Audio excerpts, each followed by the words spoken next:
তো নমস্কাৰ স্বাগতম জনাইছো সকলোকে এখন নতুন ভিডিঅ'লৈ।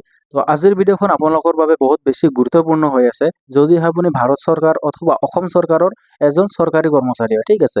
তো কৰ্মচাৰীৰ দৰমহাক লৈ মুখ্যমন্ত্ৰী ডাঙৰে কি কৈছে আহক আমি ভিডিঅ'খন শেষলৈকে চাওঁ। মই কেইটামান আপোনালোকক এই বছৰৰ বাবে আমি কেইটামান নতুন কাম কৰিব খুজিছো, আপোনালোকক সেই বিষয়ে জনাব খুজিছো।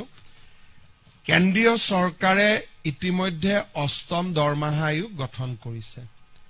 ভাৰতৰ কোনো ৰাজ্যই এতিয়ালৈকে ৰাজ্যিক পৰ্যায়ত ষ্টেট পে কমিশ্যন গঠন কৰা নাই, কিন্তু আজি আমি অসমৰ প্ৰাক্তন অতিৰিক্ত মুখ্য সচিব সুভাষ দাসৰ অধ্যক্ষতাত 8th Assam pay commission constitute কৰাৰ সিদ্ধান্ত লৈছো। এতিয়ালৈকে ভাৰতৰ কোনো ষ্টেট গভৰ্ণমেণ্টে পে কমিশ্যন কনষ্টিটিউট কৰা নাই। আপোনালোকে জানে যে আমাৰ ৰাজ্যত এটা স্কিম আছে যাৰ দ্বাৰা আমি ছোৱালীসকলক শিক্ষাৰ বাবে আগ্ৰহী কৰোঁ। সেইটো হ'ল নিযুত মইনা আঁচনি। নিযুত মইনা আঁচনিৰ জৰিয়তে আমি অসমৰ বহু ছাত্ৰ ছাত্ৰীক আজি আমি মান্থলি স্কলাৰশ্বিপ দি যাব পাৰিছো, আৰু পোষ্ট গ্ৰেজুৱেটত 2500 টকা, গ্ৰেজুৱেটত 1250 টকা, আৰু হায়াৰ ছেকেণ্ডেৰীত আমি 1000 টকাকৈ ছোৱালীসকলক আগবঢ়াম। যেতিয়া ছোৱালীসকলক আমি আগবঢ়োৱাৰ নিশ্চিত উদ্দেশ্য আছিল যে আমি বাল্য বিবাহ প্ৰতিৰোধ কৰিব খোজো, কিন্তু যোৱা কেইটামান দিনত ৰাজ্যত আমাৰ ছাত্ৰসকলে অলমোষ্ট এটা নীৰৱ আন্দোলন কৰিছে যে তেওঁলোককো বাবু আঁচনি এটা লাগে। আজি আমি এই ধৰণে আপোনালোকক জনাব খুজিছো যে পোষ্ট গ্ৰেজুৱেট পঢ়া ছাত্ৰসকলক আমি ফেব্ৰুৱাৰী মাহৰ 1 তাৰিখৰ পৰা মাহত 2000 টকাকৈ আগবঢ়াম, আৰু গ্ৰেজুৱেট পঢ়া ছাত্ৰসকলক আমি মাহত 1000 টকাকৈ আগবঢ়াম। প্ৰথম বৰ্ষৰ পৰা এই বছৰ আমি TDC আৰু PG ফাৰ্ষ্ট ইয়াৰৰ ষ্টুডেণ্টবিলাকক বা ষ্টুডেণ্টসকলক এই আঁচনিত আমি সামৰি ল'ম। এই আঁচনিখন সকলোৰে বাবে মুকলি নহ'ব। যাৰ পিতৃ মাতৃৰ উপাৰ্জন 4 লাখ টকালৈকে আছে তেওঁলোকৰ বাবে এই আঁচনিখন দিয়া হ'ব। বিলো 4 লাখ চৰকাৰী চাকৰিয়াল আদি এই আঁচনিৰ পৰা বাদ পৰিব। ছোৱালীসকলৰ ক্ষেত্ৰত আমি সকলোকে দিছো। বাবু আঁচনিত আমি 4 লাখ টকা উপাৰ্জনলৈকে আমি এই আঁচনিৰ সহায় আগবঢ়াম। আমাৰ ৰাজ্যত আমি আমাৰ জ্যেষ্ঠ নাগৰিকসকলক আমি 250 টকাকৈ বৃদ্ধ পেঞ্চন দিওঁ। জানুৱাৰী মাহৰ পৰা আমি তেওঁলোকক 400 টকাকৈ বৃদ্ধ পেঞ্চন দিয়াৰ সিদ্ধান্ত লৈছো। আগতে আমি বৰ্তমান 250 টকা দি আছো। আমি তেওঁলোকৰ বৃদ্ধ পেঞ্চন বা জ্যেষ্ঠ লোকৰ সন্মান ৰাখি আমি 400 টকালৈকে বৃদ্ধি কৰিম।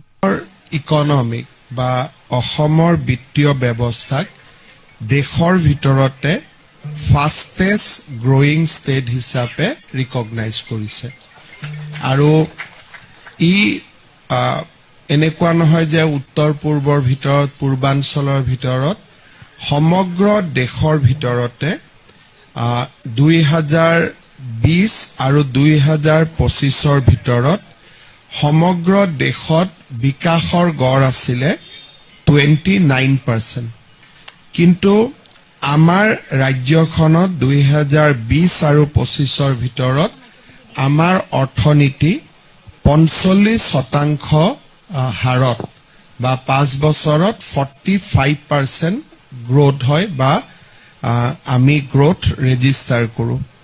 আৰু সেই দিশৰ পৰা যদি আমি চাবলৈ যাওঁ, আমাৰ ইকনমি 4,10,724 কোটি টকাৰ আছিলে, আৰু এই বছৰত আমি 7,41,626 কোটি টকাত আমি প্ৰৱেশ কৰিছো।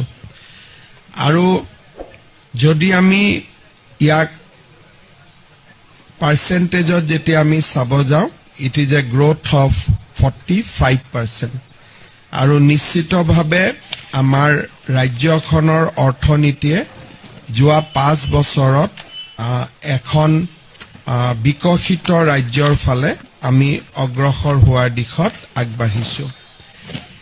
এই সময়ছোৱাৰ ভিতৰত অসমৰ পাৰ কেপিটা ইনকাম অৰ্থাৎ প্ৰতিজন ব্যক্তিৰ উপাৰ্জন 54% বাঢ়িবলৈ সক্ষম হৈছে।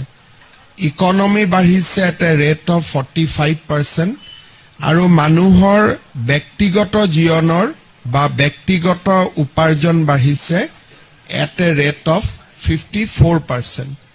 অৰ্থাৎ আমাৰ 2021 চনত 1,03,371 টকা প্ৰতি জনমূৰি আয় আছিলে। 5 বছৰ পিছত আমাৰ প্ৰতিজন ব্যক্তিৰে উপাৰ্জন 1,59,185 টকালৈকে বৃদ্ধি পাইছে। তাৰমানে এতিয়া আমাৰ অসমৰ প্ৰতি ব্যক্তিৰে উপাৰ্জন 1,60,000 টকাৰ ওচৰা ওচৰি গৈ আমি পাব পাৰিছো। And this is again a growth of 54%. আৰু যদি ইয়াকে আমি ৰাজ্যৰ ৰাজহলৈকে ৰূপান্তৰ কৰো, আমাৰ ৰাজ্যৰ ৰাজহু যোৱা 5 বছৰত গ্ৰোথ হৈছে at a rate of 53%. তাৰমানে যোৱা 5টা বছৰত আমি ফাষ্টেষ্ট গ্ৰোইং ইকনমি হ'ব পাৰিছো। পাৰ কেপিটা ইনকাম বাঢ়িছে, ৰাজ্যৰ ৰাজহ বাঢ়িছে আৰু আজি অসমে এক সুস্থিৰ বিত্তীয় ব্যৱস্থাপনাৰ ফালৰ পৰা এখন সুস্থিৰ ৰাজ্যলৈ ৰূপান্তৰ কৰিছে। ইয়াৰ লগত অসমৰ আৰু এটা গৌৰৱ আমি অৰ্জন কৰো এই বছৰটোতে, সেইটো হ'ল যে দেশত প্ৰণয়ন কৰা 3খন যি নতুন ক্ৰিমিনেল আইন, ইয়াৰ প্ৰয়োগ আৰু ৰূপায়ণৰ ক্ষেত্ৰত অসমে বৰ্তমান ভাৰতৰ প্ৰথম স্থান অধিকাৰ কৰি আছে। আমাৰ পিছতে হাৰিয়ানা আৰু আমি 3খন ক্ৰিমিনেল ল ৰূপায়ণৰ ক্ষেত্ৰত আজি আমি দেশৰ ভিতৰতে প্ৰথম ৰাজ্য হিচাপে ভাৰত চৰকাৰে আমাক অভিহিত কৰিছে।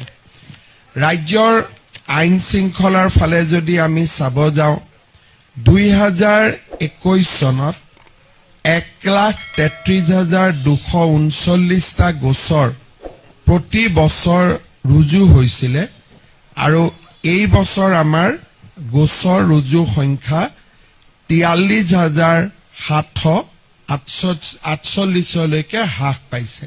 অৰ্থাৎ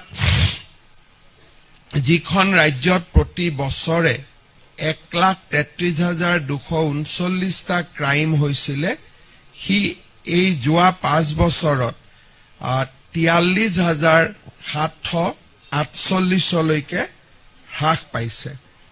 আপোনালোকে জানি ভাল পাব যে এই সময়ছোৱাৰ ভিতৰত আমি কোৰ্টত অৰ্থাৎ এটা গোচৰ হলে সদায় মানুহৰ এটা অভিযোগ থাকে যে পুলিচে চাৰ্জশ্বিট নকৰে। এতিয়া আমাৰ অসমত পুলিচে চাৰ্জশ্বিট কৰা অপৰাধৰ সংখ্যা 81%লৈকে বৃদ্ধি পাইছে। অৰ্থাৎ এতিয়া যদি এটা বছৰত 10,000 যদি গোচৰ ৰুজু হয় বা 100টা গোচৰ যদি ৰুজু হয়, তাৰ 81টা চাৰ্জশ্বিট হয়। অৰ্থাৎ প্ৰমাণ পত্ৰ গোটেইখিনি লৈ উইদিন 3 মাহ আমি চাৰ্জশ্বিট কৰাৰ সংখ্যা আজি দ্ৰুত গতিত বাঢ়িব ধৰিছে। 2021 চনত আমাৰ অসমত অপৰাধ হলে আদালতে শাস্তি দিয়াৰ পাৰ্চেন্টেজ 6% আছিলে। অৰ্থাৎ কনভিকশ্যন ৰেট ৱাজ অনলি 6%।